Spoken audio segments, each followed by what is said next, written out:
L'histoire de la médecine est un voyage long et fascinant. Des rituels anciens à l'édition génique moderne, les humains ont constamment cherché des moyens de guérir et d'améliorer leur bien-être. Nos ancêtres les plus lointains se fiaient à l'instinct et à l'observation. Ils utilisaient des plantes à des fins médicinales. Ils ont développé des rituels pour conjurer la maladie. Bien que ces pratiques puissent sembler rudimentaires aujourd'hui, elles représentent les premières tentatives pour comprendre et contrôler le corps humain. Au fur et à mesure que les civilisations se développaient, notre compréhension de la médecine évoluait également. Les anciens Égyptiens, par exemple, ont fait des progrès significatifs en chirurgie et en hygiène. Ils ont développé des méthodes sophistiquées d'embaumement qui ont fourni des informations sur l'anatomie humaine. Les Grecs ont également joué un rôle essentiel dans l'évolution de la médecine occidentale. Hippocrate, souvent salué comme le père de la médecine, a mis l'accent sur l'observation et la pensée rationnelle plutôt que sur la superstition.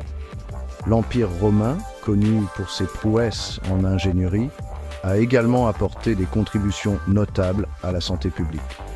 Ils ont construit des aqueducs pour fournir de l'eau propre et ont développé des systèmes d'égouts pour améliorer l'assainissement. Ces mesures de santé publique, combinées aux connaissances transmises par les Grecs, ont contribué à améliorer la vie des citoyens romains. Cependant, il est important de se rappeler que même à cette époque, l'espérance de vie moyenne restait faible. Après la chute de l'Empire romain, une grande partie de l'Europe est entrée dans le Moyen Âge, une période souvent associée à la ferveur religieuse et à la superstition. S'il est vrai que la compréhension médicale a quelque peu stagné pendant cette période, il y a eu tout de même des progrès. Le monde islamique, en particulier, est devenu un centre d'érudition médicale. Des érudits, comme Avicenne, un polymathe persan, se sont appuyés sur les travaux des médecins grecs et romains. Le canon de la médecine d'Avicenne, une encyclopédie médicale complète, est devenu un texte de référence en Orient et en Occident pendant des siècles. Cette époque a également été marquée par la peste noire dévastatrice, une peste qui a balayé l'Europe et l'Asie au XIVe siècle, tuant des millions de personnes. Bien qu'il s'agisse d'une tragédie horrible, la peste noire a forcé les gens à confronter les limites de leurs connaissances médicales. Elle a stimulé un regain d'intérêt pour la compréhension des causes des maladies et le développement de traitements efficaces. La Renaissance avec son accent sur l'humanisme et la redécouverte des connaissances classiques, a marqué le début d'une nouvelle ère de recherche scientifique. Cette période a connu une augmentation des études anatomiques.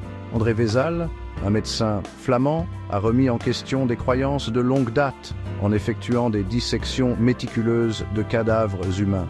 Son œuvre révolutionnaire, De Humani Corporis Fabrica, sur la structure du corps humain, a fourni des illustrations anatomiques détaillées et précises, révolutionnant l'étude du corps humain. Au XVIIe siècle, William Harvey, un médecin anglais, a fait une autre découverte monumentale, la circulation sanguine.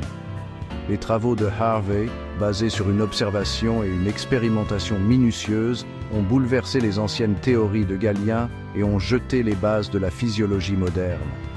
Les XVIIIe et XIXe siècles ont vu d'autres progrès dans la compréhension médicale. Edward Jenner, un médecin anglais, a mis au point le premier vaccin au monde, utilisant la vaccine pour immuniser contre la variole, une maladie qui avait ravagé les populations pendant des siècles.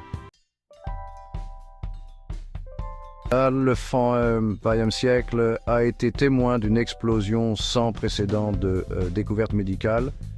La découverte de la pénicilline par Alexander Fleming en 1928 a révolutionné le traitement des infections bactériennes.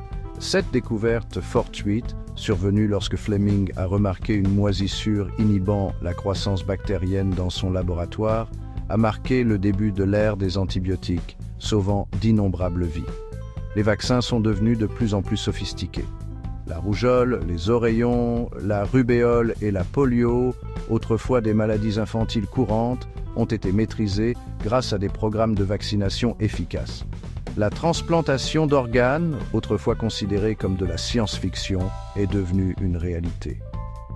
Les progrès des technologies d'imagerie, comme les rayons X, la tomodensitométrie et l'IRM, ont permis aux médecins de diagnostiquer les maladies avec une plus grande précision. Le développement de nouvelles techniques chirurgicales, associées à une anesthésie plus sûre, a rendu possible des chirurgies complexes avec moins de risques. La fin du XXe et le début du XXIe siècle ont vu une explosion de la biotechnologie et du génie génétique. Les scientifiques peuvent désormais cartographier le génome humain, offrant le potentiel d'une médecine personnalisée, adaptée à la constitution génétique d'un individu.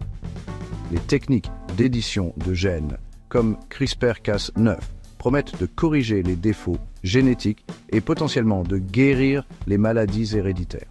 L'avenir de la médecine est rempli de défis et de possibilités incroyables. Alors que nous sommes confrontés à des maladies infectieuses émergentes, à la résistance aux antibiotiques et aux défis sanitaires posés par le vieillissement de la population, nous pouvons également nous attendre à un avenir où les nanotechnologies, l'intelligence artificielle et la médecine régénérative pourraient fondamentalement changer la façon dont nous prévenons, diagnostiquons et traitons les maladies. Le voyage de la médecine est loin d'être terminé.